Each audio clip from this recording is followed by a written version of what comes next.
Саламатсыздар ма, құрметті мұғалімдер, біз бүгін сіздерге Learning Apps платформасын талдайтын боламыз. Learning Apps платформасы осындай, сайты осындай. Енді ары қарай бізге осы сайтта жұмыс істеу үшін тіркелуіміз керек. Мен осыған дейін тіркеу жүргіздім, яғни Google аккаунт арқылы тіркелген болатын. Ары қарай мен осы жерде кірдім.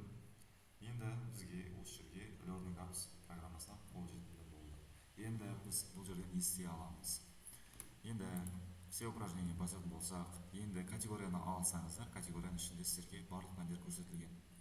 Мысалға алып қарастырамыз, английский язык деп қарайтын болсақ, бізге әртүрлі класстар мен әртүрлі тақырыптар осы жерге шығады.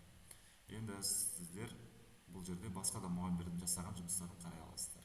Енді 5-ші сынып деп ашатын болсақ, 5-ші сыныпқа арналған осындай тапсырмалар жүйесі шығады. Бір жерде countable және uncountable тақырыбын ашып көрейік мысалға.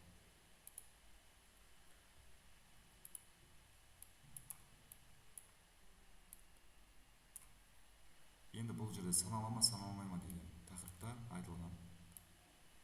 Мысалға. Енді мен бұл жерде қоя берейін, сіздерге түсінікті болу үшін. Енді бұл жерде біткеннен кейін сіздер батырманы басу арқылы тексере аласыздар.